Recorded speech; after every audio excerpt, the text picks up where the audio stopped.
Welcome. My name is Isabelle Castelain. I'm the CEO of the Merode, and tonight I'm really, really proud to welcome two exceptional people. I think when you look up in the dictionary leadership, you will find the photo of Ilham Kadri, the CEO of Solvay. So we're very, very happy to have her here and to have her in conversation with Pierre Gurjean, who's co-founder of Belgium's 40 Under 40, and you know how this community is very important for the Merode. We are very linked. It's their house, and tonight their co-founder, their president, has honored us with his presence because we wanted this interview to be as authentic and as real as Ilham is, and you will have the opportunity to ask some questions after the conversation between Pierre and Ilham. I will ask everybody because I know how powerful it is when somebody like Ilham Kadri shares her life and her experience, to all respect the Chatham rules so that this conversation is even more authentic and will bring you more. So let's all just think that when you open up and when you share like she will do, then it's our duty to respect Chatham rules so that we can speak freely. And afterwards, you will have the opportunity to go into conversation with Ilham Kadri. So thank you very much for being here. And I will now invite Ilham Kadri and Pierre Gurjean to the scene. Thank you. Merci. Et sans attendre. Thank you. Thank you very much. Thank you, Isabelle. Thank you, Bruno. Welcome to everybody. It's impressive to see how many people are turning up tonight. I actually know that many of you, one way or another, know Ilham. Some of you know about Ilham. I guess everybody in this room knows about Ilham. Many of you have heard her speak. I assume many of you have had the opportunity to interact with Ilham. So we all know how successful Ilham has been and continues to be. Her career spanning 4 continents, a number of blue chip companies in the chemical sector, and then of course today her CEO-ship of one of the most successful and one of the prides of industrial Belgium, Solvay. However, today, what we would like to do in this conversation is explore the person, the woman behind the function. So in this conversation, we'll speak relatively little about Solvay, although I am sure you will allude to Solvay, Ilham. But we'll try to go into what makes leadership successful and what makes Ilham successful as a leader. I have the great pleasure, Ilham, of knowing you in a number of different contexts. Absolutely. And it's therefore a privilege to be able to moderate this conversation. Well, it's a privilege for me as well, Pierre, because you may not know, but each CEO in this world has a boss. And you know who is the boss of CEOs? It's the board. It happens that Pierre is a board member of Solvay, so you are making me interviewed by my boss. How do you want me to be? No, I'm joking. I'm extremely honored to have you as well here on stage. It's our first experience together. Thank you, Ilham. And whatever is being said here will not go to the board. So we'll start with a conversation between the two of us, kind of fireside chat style, though we don't have a fireside behind ourselves. And then we'll open up the conversation because I'm sure if you come today, many of you will have some questions. And things that you would like to interact with Ilham. I would like, Ilham, if it's fine for you, to maybe start with the broadest context and then gradually move to things that are very personal with you. So perhaps my first question would relate to something that is one of the many things that is unique with you as a CEO, is the level of engagement you have with societal topics. Not only in Belgium, not only in Europe. Recently you were at the White House, you've been at the Elysee, you're a member of a number of very prominent industry associations across the world. So you're particularly active on the societal theme. Can you tell us why you're doing that and what you find in this societal engagement? No, it's a great question, and I think I've changed mind, and I get experience in that as well, right? When I was a younger CEO, I was probably more hands-on on the business, which I still like to do, and I do, because I don't think you can be a CEO 20,000 feet without taking care of your customer and your business.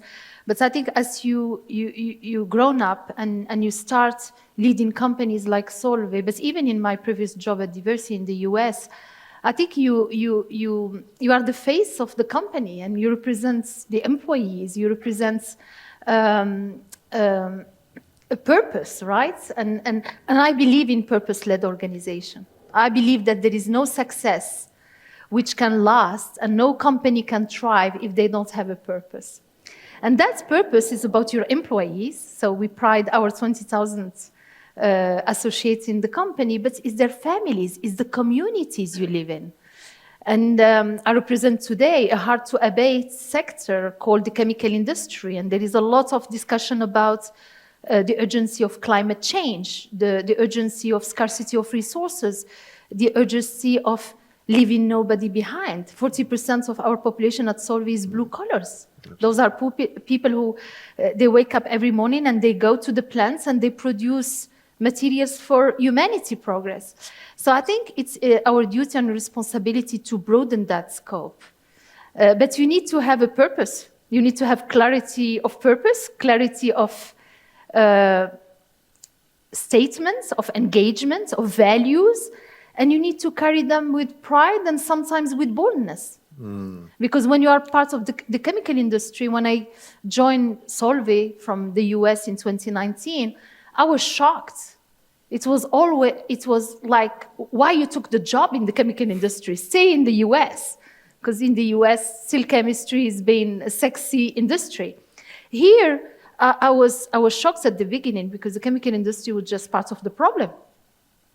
And frankly, I had to do my coming out, and I did it in 2019, saying, yes, the chemical industry is part of the problem, like any industry, by the way, but we are part of the solution.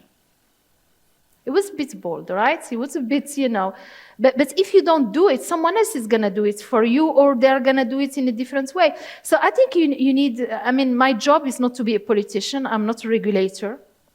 When I go to the White House, is to receive a check, which is 40% of the CapEx we're going to put in North America. So it happens this in the White House. It's happened. It's one of the best experiences in my life. Be it. I had fun as well.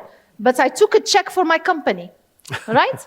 Because if I'm going just to do tourism, you are not going to be a good CEO.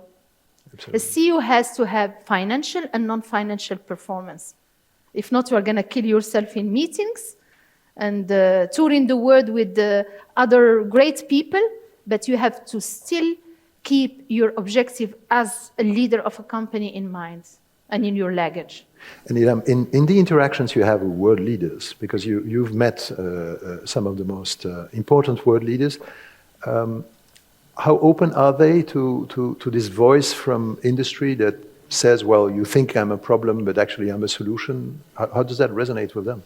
Well, I think world leaders, be it politicians, other, regulators, it's about human connectivity. Yes.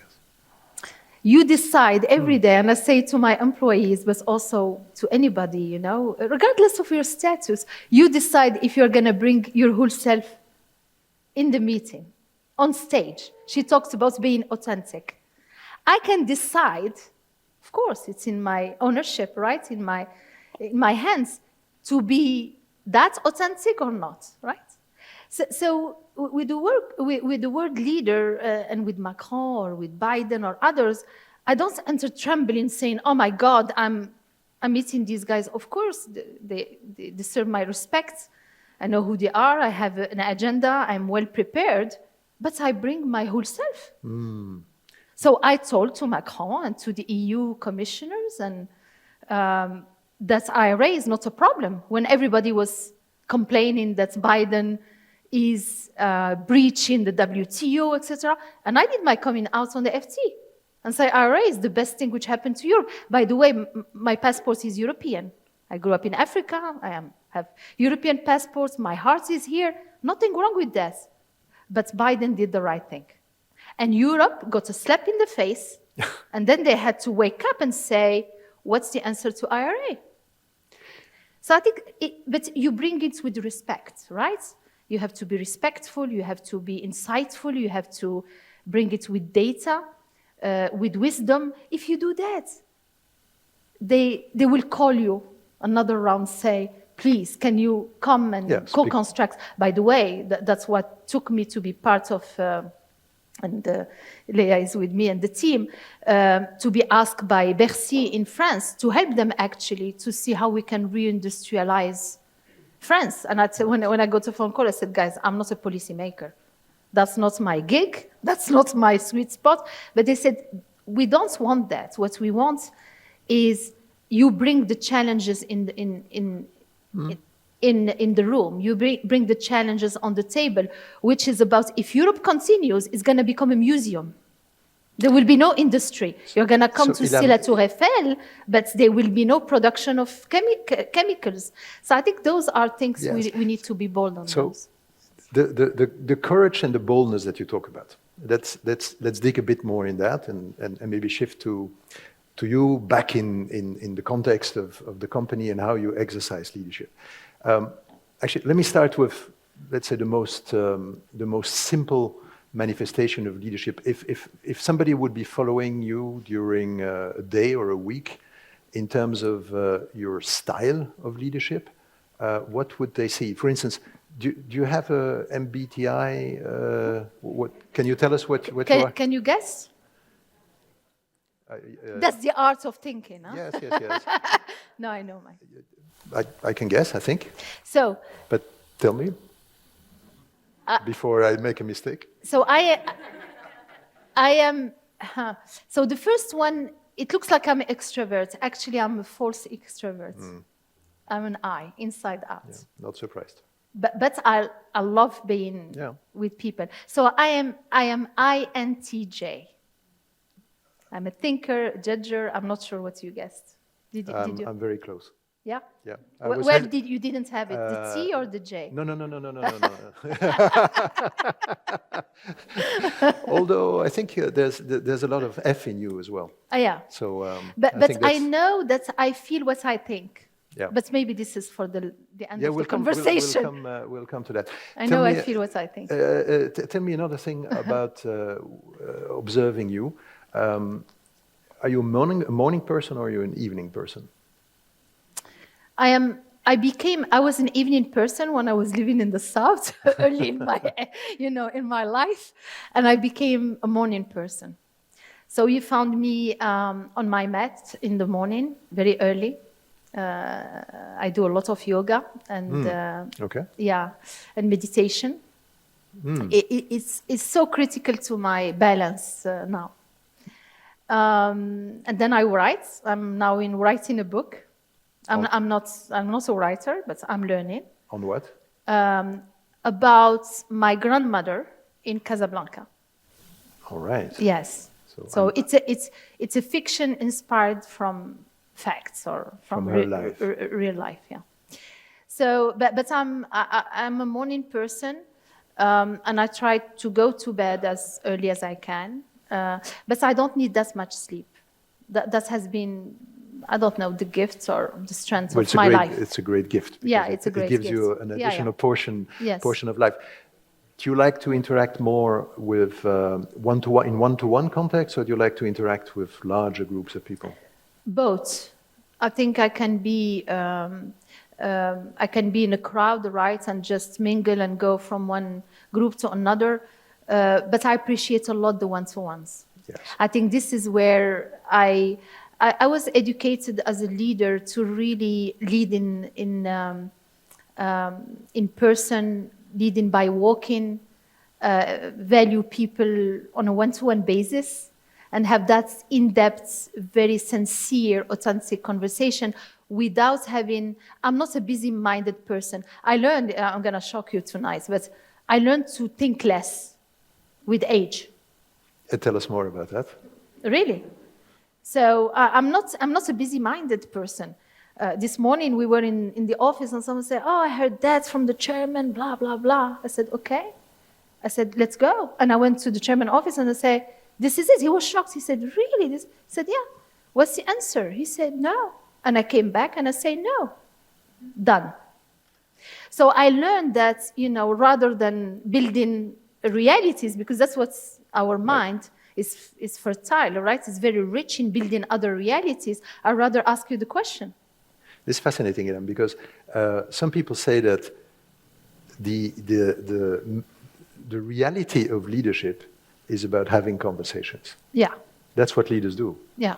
I mean, there's a lot of abstractions, but in the end, this is about people talking to each other, bringing their whole self. So this is very interesting. But talking, I think there is a lot of inefficiencies in talking. Uh-huh. I learned in my life, including at home, I'm not talking about me as a leader. I'm talking about me as a mother. Mm-hmm. I realized that I became a better mother, a better wife, just by learning how to listen and ask better questions. And how did you learn that? I learned it because I worked a lot on my inside out. I've been trained for the past 15 years into understanding how my energy flows from inside out. Do you live your life from outside in or inside out? There are some people, and I had many in my mind, who live as a victim. It's always the fault of the others, rather than think inside out, how I can react in a group, in the family, etc. So that's one. I learned to know that I feel what I think. And how does that work? And how do you learn that?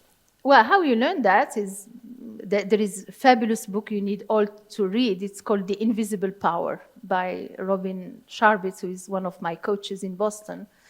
And how you learn it is just understanding the mechanism, how the mind and the heart works. People think, or I was thinking that, feeling is inherent to humanity and your body. And then I realized, bloody hell, actually I'm feeling what I'm thinking. And if you close your eyes, and I think about, I was in Andalusia last week with my son, he's 17, with my husband. And we were walking in Granada and visited Alhambra, and I saw those flowers and those, green things coming out of the land, and I saw this castle which remembered me Morocco and my country, and I can just close my eyes now and live again the beauty I've seen, because it's here. I'm closing my eyes, I cannot see you anymore, I see Alhambra, and I see myself walking there.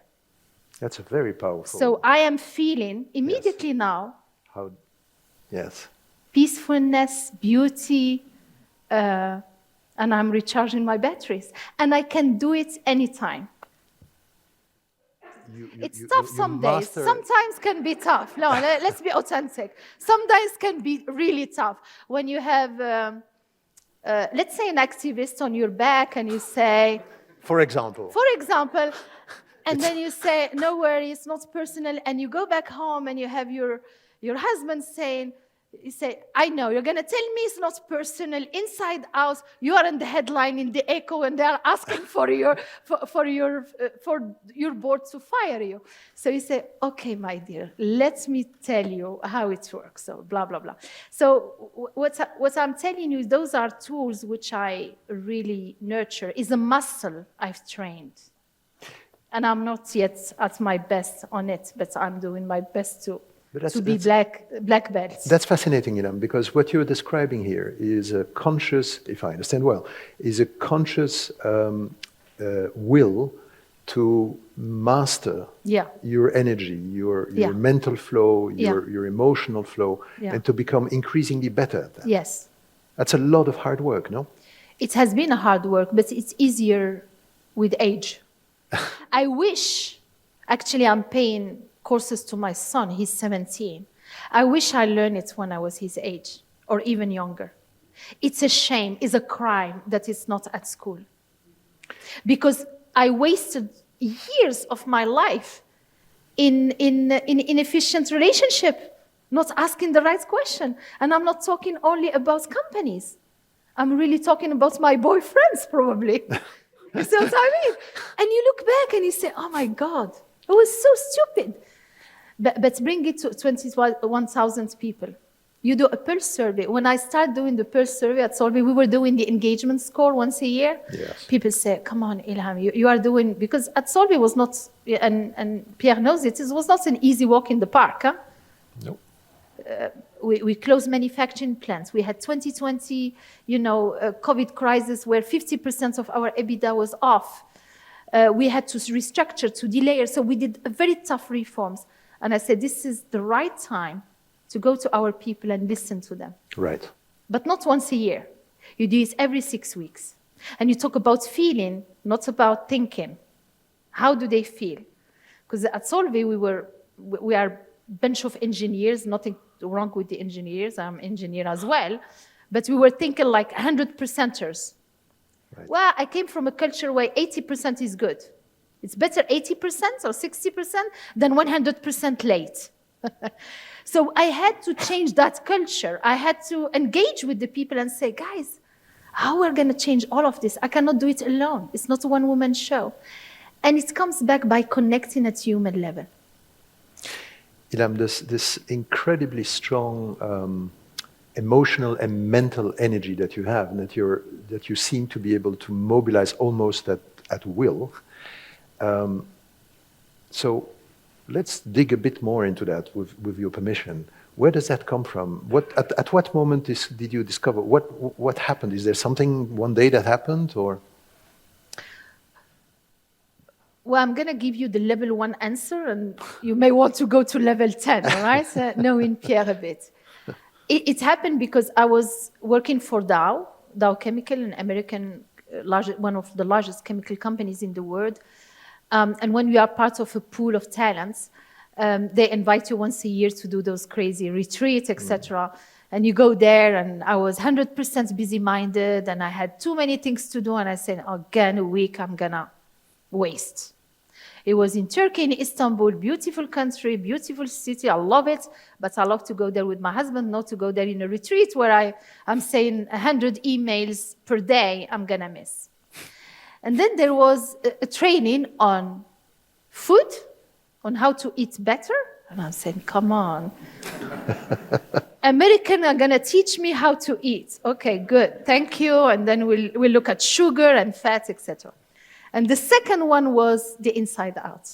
So you can imagine the state of mind going there like skeptical, right? And we had this insights principle. This is where I met my coaches. And the engineer in you is like defending, no, come on, it cannot be as simple. I feel what I think. What is this? So anyway, after the pushback, which is human being, we all say no, specifically the French, I'm French, so we say no before saying yes.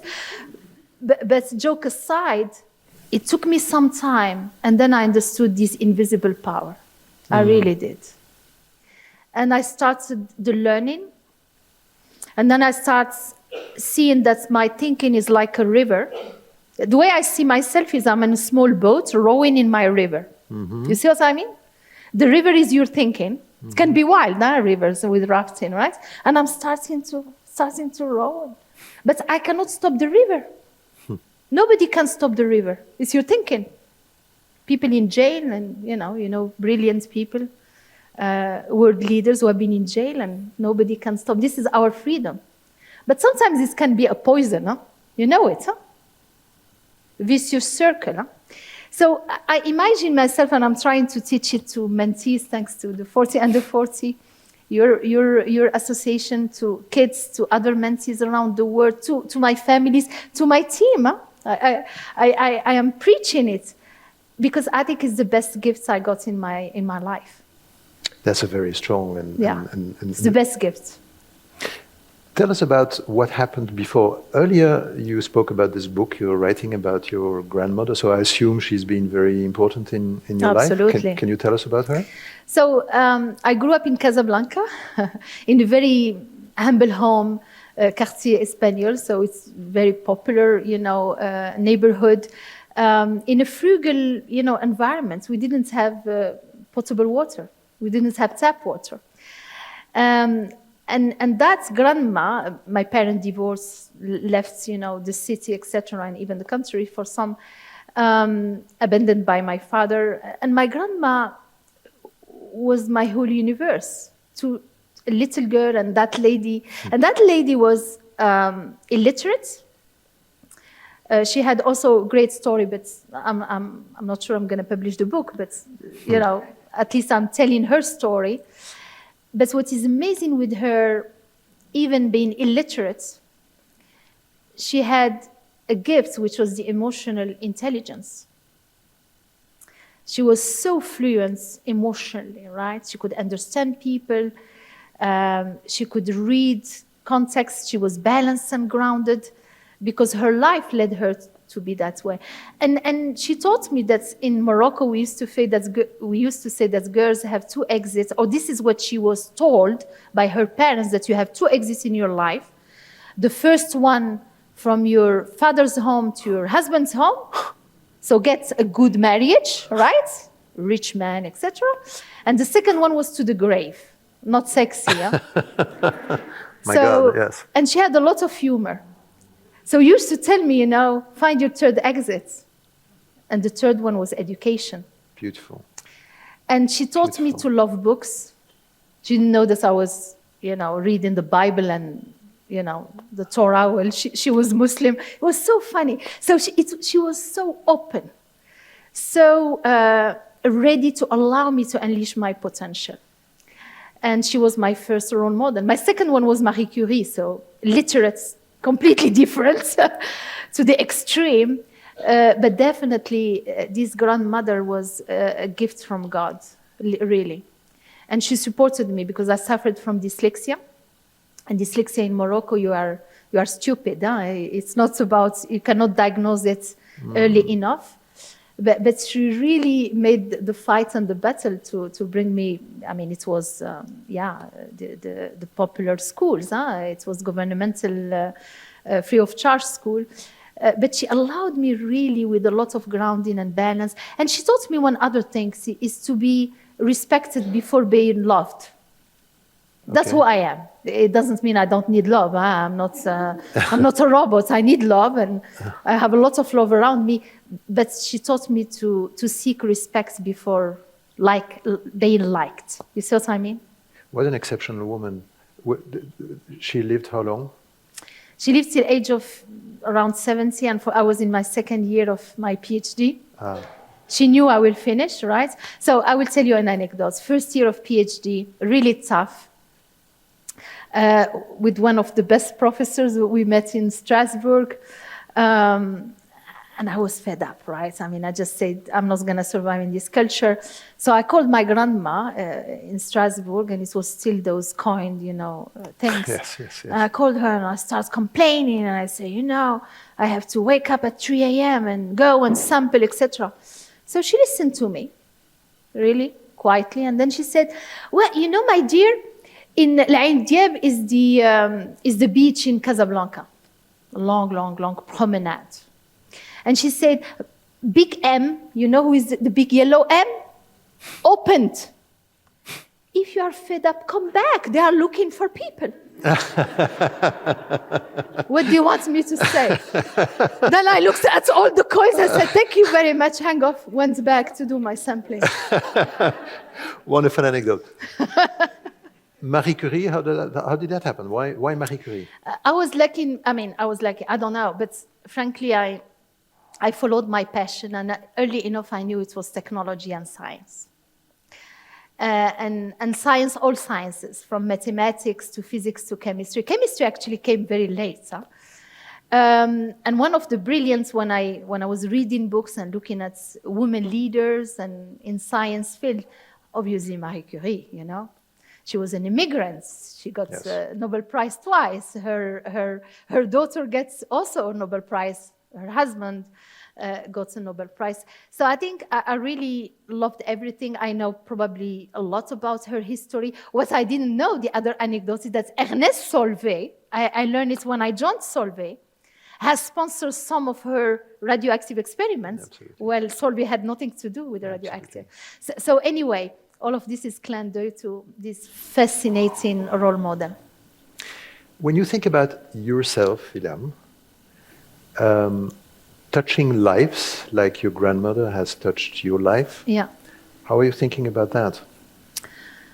It's the most important thing in a life is how you touch others' lives. Absolutely. It starts at home as a mother. And as a parents, we struggle, the learning is with your kids and all ages, you try to, to be a good parents. And it's not easy actually parenting, to be a good companion, spouse, a friend, and a good colleague and a leader. And I think, how you touch lives is by having empathy. I think my grandma taught me empathy. I'm not sure I think you can train on it, but I was blessed by the angels that they gave me that. And it starts with listening to others with from your perspective, but from other perspective. And when you have that in your munition, tools, I think it helps you to be a better person, including during, hard performance reviews. As a leader, I can have a hard talk. I have it every day sometimes, right? But when you do it with respect and empathy, you touch others. You try to help them to become better. But you need yourself to be at your best, because if your mind is somewhere else, not with you now, if I'm thinking about something else, I'm not at my best to deliver the message. Right. Hence or touch your heart, your life. Yes. Makes sense? Hence being there with your whole self and to be focused and to be... And listen, right? I think the kids, they do it very well. Sometimes when your kids, they look at you and say, where are you? They can see if you are Absolutely. 100% If you're really with them or not. I believe that your people, your associates, your colleagues, the people reporting to you, they see you. They see it. You see it in your daily life, if people are in the room or not. And I dare now telling to some of my people, right, including my leadership, I say, are you with me? They say, yeah, I'm here. Are you with me? Are you really there? Are you really here? Are you busy-minded? Yeah, I'm here, Ilham. Because now we know that they know my language. My language is pretty universal at Solvay. So, are you with me? Say, okay, let's have a break. They go 10 minutes or we go for a walk, and then, believe me, the meeting will have another face. Tell us a bit more about what listening means. When you say listening, what is happening in your head when we're talking, when I'm talking, what is happening? Well, when it's about listening, it's about asking questions, but the right ones, right? Good, asking the right questions. Yeah. It's like a board member, it. I mean, good board members, they ask the right question, the best questions. And those are not the questions you believe you know the answers, and you are there just to show. Because that's not a question. Listening means less ego in the conversation. Right. And the big leaders in the world, we all have ego. It's part of our, construction, right? Built up as human being and leaders, and probably more. You own a big portfolio, or you are a big leader in this world. You have a bigger ego. What you need with humility and empathy to put your ego aside and start being part of the conversation. And at the same time, Ilham, you're an extremely demanding leader. Absolutely. So you expect a lot from people. Absolutely. And it's not in contradiction. No, it's not. At Solvay, when I came in, I said, Ilham, we cannot cut costs. We don't do that if we want to grow. Or Ilham, we cannot, talk about the heart and the mind. We don't understand this. I even did a podcast now about the power of the end. Yes. A&D, yeah? Yeah, A&D. To show that you can be sustainable and profitable. That indeed you may restructure a company, which I did, right? And start growing and doing the right thing. You can cut the bad costs and invest in the good costs. Absolutely. To our people, education and investments. So I think, and that's probably the Western education, and it helps me probably to grow a bit in Morocco because it's very Oriental.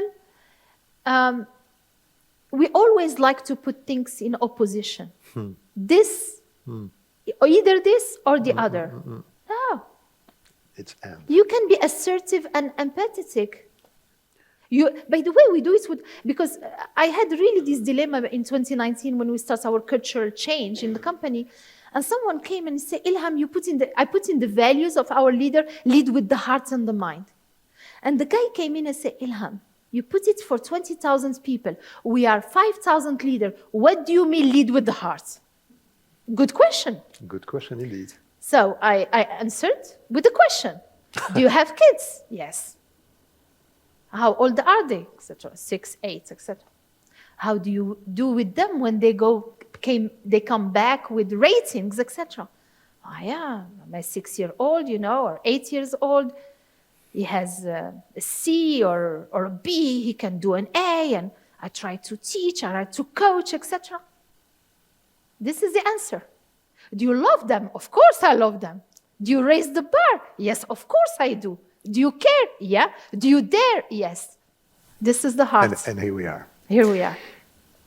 Before opening, because I want the audience to be able to interact with them, but let me ask you one last question on my side. You're a very grounded leader. You're a very charismatic leader. You have strong perspectives. Are there moments where you feel confused? Oh, of course. And so what do you do then? So I'm a human being. I'm not a robot.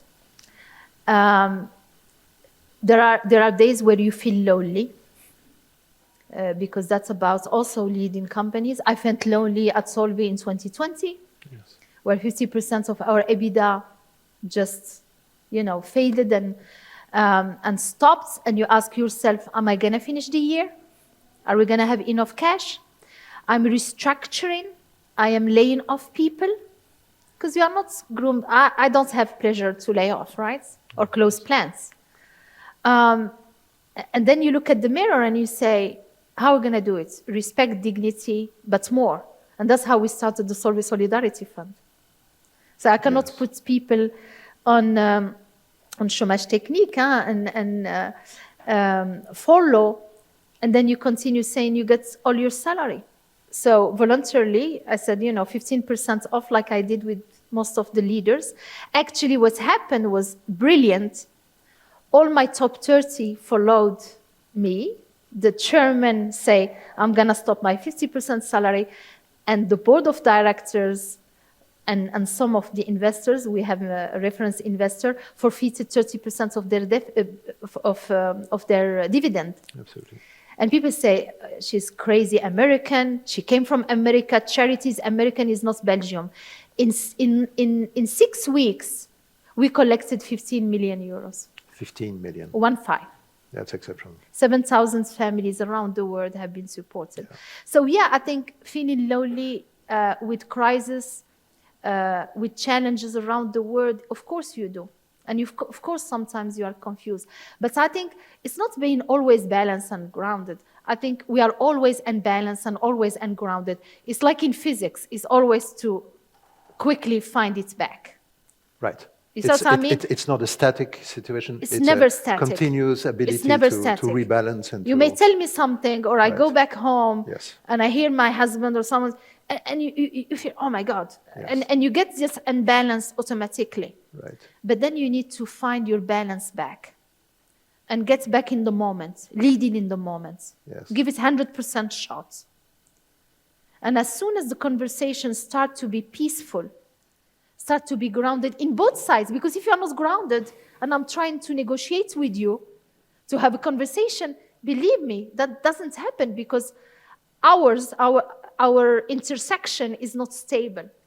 And that's the beauty of that learning, is how to get better balance. And by the way, if you are not balanced, you are not taking the best decisions. You are not wise enough to lead a company. It's as simple as this. And it happens that I'm not at my best. So I dare tell in my vulnerability. My team knows it. Or I apologize and I said yesterday, I was not at my best. It happened to me last week. I was in vacation. I had a call, obviously. It's like, as you say, working in a sunny place. So you say, okay, I'm going to get the call. It was not planned. And I felt I'm losing my time. Bloody hell, I should be in La Alhambra rather than in this call, human being. And I found that the team didn't do this, etc. And I was impatient. I was not at my best. Well, guess what? When I came back, I apologized and I said, look, the content was right, the how was not right, and I was not at my best. And my team knows. And that's okay. That's okay. I am a human being. That's wonderful. So being balanced is not a state of absolute serenity. No. It's a I'm continuous... not Buddha. Yes, it's a continuous. Well, Absolutely no. You don't look like Buddha. I don't levitate yet. No. You don't levitate. No. Shall we get a few questions from the audience? I'm sure you have. I will start in the back. The person, yes, with yes. And there are microphones, so yes. And perhaps if you can say your name, that would be great. Thanks. My name is Kapil Kanungo. I work at Encofin, an emerging markets focused impact investing fund. Thanks for the talk. Really enjoyed it. My question is, early on in the conversation, you mentioned that you represent a hard-to-abate sector. Yeah. And climate change is the biggest tragedy of our times. Now, we often see companies engaging in hard-to-abate sectors that talk about net zero targets, but not very authentically. How do you make sure that what you are doing to abate stays authentic, that you are transparent, that you're accountable, and it doesn't become another PR gimmick or greenwashing? Thank you. Greenwashing. It's a great question. Well, listen, and I'm going to give you the Solvay example, all right? So when I joined Solvay, the mandate from the board was to unleash the potential. So it's very, large and broad as a scope. But I think what's my goal and my objective was to unleash the potential financially and non-financially. And non-financially, we were a lagger. Solvay between 2014, 2018, we were cutting our greenhouse gas emission half of Paris, what Paris required from us. And when I joined the company in 2019, I put my engineers and the team together in a room and I said, guys, can we follow Paris Accords? How we can get to the trajectory of Paris? Impossible, Ilham. Let us work. Okay, go and work. They came back. An objective was not Paris. Is this objective scaring you? No, we can do it, Ilham. Engineers, all right? Okay. Give me an objective which can scare you. Come back. They came back. This is okay, Ilham is between 1x and 2x. Give me your 2x. 2x. So, and the story is the following. Those people who were scared, who gave me a very bold, inachievable target. You know how much of Paris we cut since 2019? 2x every year, structurally, not with the volume loss of COVID. Huh? And this is the beauty, is that when you believe in your people, when you ask them to trust their ingenuity, when you ask them to be moon shooters, you remember the 100%ers is not my gig. I'm not interested. By the way, US didn't go to the moon. Kennedy, because he knew how to go. He just said, I dream, do it. So I think we are trying to move to the culture of moon shooters rather than 100%ers and watching the movie, not from the side of the road. So, and then you're right, greenwashing. By the way, when I was doing this, you know what happened? I got actually an activist on my back telling me you are not doing enough. And I'm like, and this is where you feel lonely and confused. I said, don't beat me, I'm trying, look at that. And the guy, but anyway, after 2 years, he recognized we had the settlement and you can see it publicly. So I think what is important is then you need to walk the talk. Because if you start not walking the talk internally, not having it part of your strategy, your business leaders have to believe in it. Me believing in it doesn't, okay, that's fine. I can preach from Brussels, the whole world that's Solvay to do sustainability. My business leaders need to believe in it. And you know what to do second? Hit the pocket, hit the behavior. 15% of my own incentive every year is linked to Solvay One Planet, sustainability. 20% of our long-term incentive is linked to greenhouse gas emissions. You hit the pocket, you hit the behavior. Very American, it works. Number 3, be holistic about it. Be holistic about it. It's not about only climate change, right? I know, home is burning, cold planet, but I am a humanist. Frankly, a green planet with nobody on the planet, I'm not interested, personally, right? I am a humanist first, like our founder, by the way, Ernest Solvay.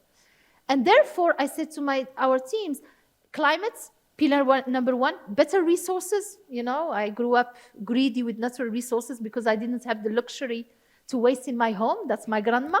We were wasting nothing in my home in Casablanca. So I'm greedy with natural resources. That's our second pillar. And the third one is people, better life. And I'm proud of what we did at Solvay. Do you know at Solvay, I'm going to do some advertisement here.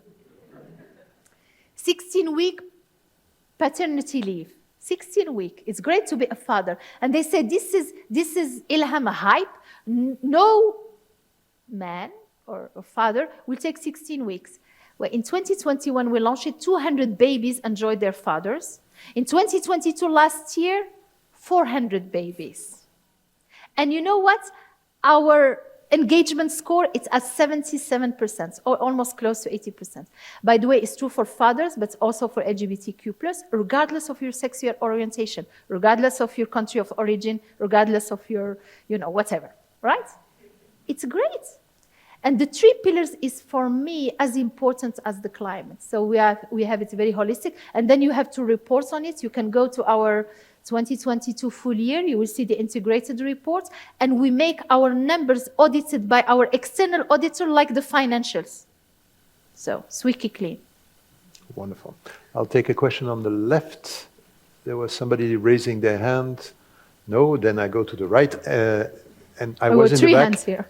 I was in the back, so I'm going to go in the front. Thank you. So, I'm Van der Kerkhoven, CEO of the Group.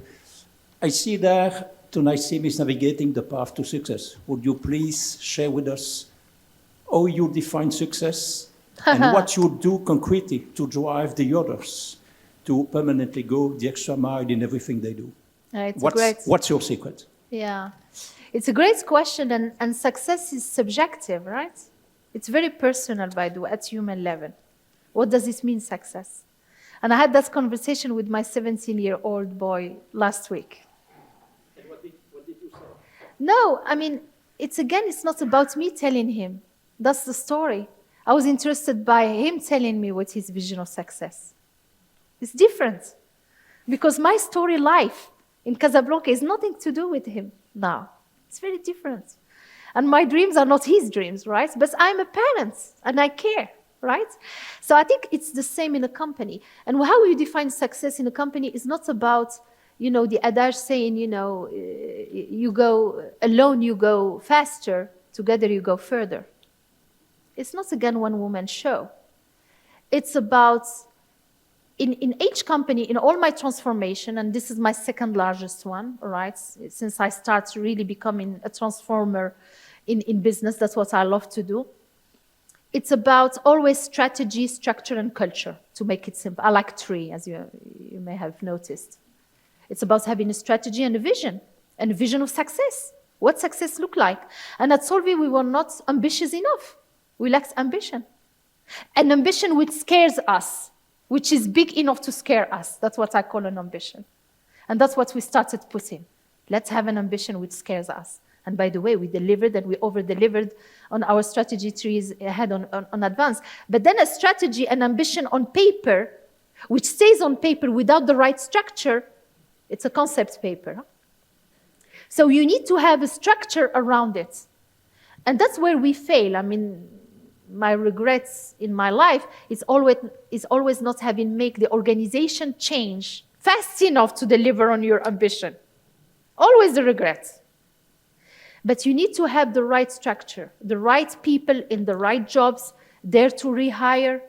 At Solvay now, in the top 100, probably we did one-third, one-third, one-third. One-third stayed in the job, one-third changed the job internally, and one-third came from outside. Really. And then the culture. And the culture is in the air. When you enter a home and say, oh, it smells, they are really good people. I cannot say why and what, but I feel good here. That's the culture. And at Solvay, we tried now to push that culture. We were very aristocratic a bit, very hierarchical. Nobody, actually, when I went to talk to N-5, and being me, the N-4 or the N-1 say, why you go and talk to my people? You didn't tell me. I said, well, I didn't know I needed permission. But people were afraid. We were living in a fear atmosphere. And then I received the first anecdote, version 30.3 or 4. V 30.3. So I went and said, what is the V 30.3? 30 version before it came to me, 0.3, which means probably you multiply by 2 or 3. And I said, this is how many iterations you did before coming to me? I am. So you are CEO. I said, come on. 80% is good. 100% too late is not good in my book. So we had to change few things to become a bit more open the doors, the windows, have a hard talk. Performance review, we were all 4 or 5. So 1, we way out. 2, below your target. 3, you did your job. 4, great. 5, outstanding. All the years, it's like, there was a show, I think in France, it was L'École des Femmes, c'est ça? Where all the kids, they got 10. I said, no. Where is the calibration? Do we have a hard talk? A hard talk doesn't mean a bad talk. I had a hard talk with my son last week. I love him to death, but I cannot not there. And that's hard talk. I did it with respect, dignity, love, caring, empathy, but I did my hard talk. So I think that's the culture of performance. And we went to a meritocracy culture. Meritocracy prevails. There is no taboo, no dinosaurs, no bottlenecks. And we are still not there. Huh? What took us here will not bring us there. Huh? We came a long way. Without this, we would not have succeeded in our strategy, and we would not have delivered our strategy 3 years ahead of time. No way. So I really believe in those 3 pillars. And success, again, coming back to your question, it has to be a collective built up, bottom up as much as top down. Because if I beat my leaders, business president, give me cash, free cash flow, give me EBITDA, it doesn't work this way. It has to be bottom up as much as having a bigger ambition. But you need to have a strategy, and the strategy is about what you do and what you are not going to do, by the way, right? It's as important. The right structure, you need to circle yourself with people better than you without being afraid that they're going to replace you and prepare your legacy. And number 3 is the culture. Wonderful. On the left, question there. In the back. Takes a while. Malik Duo. Sorry, I'm a lobbyist for Covestro, for the chemical industry. And something that struck me in what you said a lot of things that you are. You said, I'm a manager, I'm a mother, I'm an accountant to a certain extent. There is one thing that you said you're not, and that's a politician or a regulator. And being a lobbyist, that struck me a bit, and I wanted to understand a bit why, because in my understanding, of course, working in politics, of course, you work for one of the most regulated industry in the world, probably, one of the most visible industry in the world, and if you don't invest in batteries, there are no batteries. We can push electrification as much as we want. If you don't decide to do it, it doesn't happen. Vice versa, if you don't go to Washington to get your check, probably the investment is also not happening. So I was really curious about why you were so adamant in saying that you are not a politician, not a regulator. And how do you see your role in that, really? Yeah, it's a great question. Well, I'm just not a politician. I mean, I'm not going to go for people votes or whatever, and I'm not a regulator. If not, we will be in the Green Deal Commission working on it. But the misunderstanding maybe is that I talk to these people every week, every month. And actually, the role of the CEO changed. You know it. 5 years ago I was a CEO pretty young, and I didn't talk to that many regulators. It was my lobbyists, or it was my GPA team, or etc. But now, all CEOs of the world, or at least for companies like ours, where we are in a very regulated, highly regulated space, and Europe is the most regulated region in the world, by the way, right? We need to talk to them, right? because a Green Deal without alignments with the industry is going to be devoted for failure, right?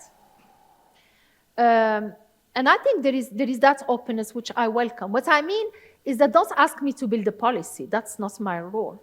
I can advise on the industry, by the way, on the behalf of Solvay, or me as an industrial leader, because that's my bread and butter. That's what's my sweet spot. And that's what I'm saying to Europeans now. And in the IRA, I did my coming out. I was very vocal. You can read it. And I told them, guys, if you continue like this, you are going to build a new on ruins. Again, becoming a museum.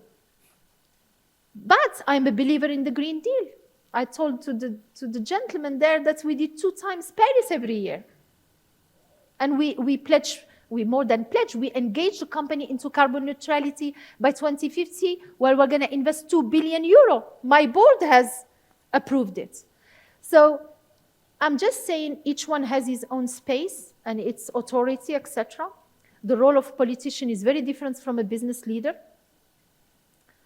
My own boss is my board. My board can fire me any day. I don't go for votes. I'm not going to go. I do my engagement score because I believe in followership.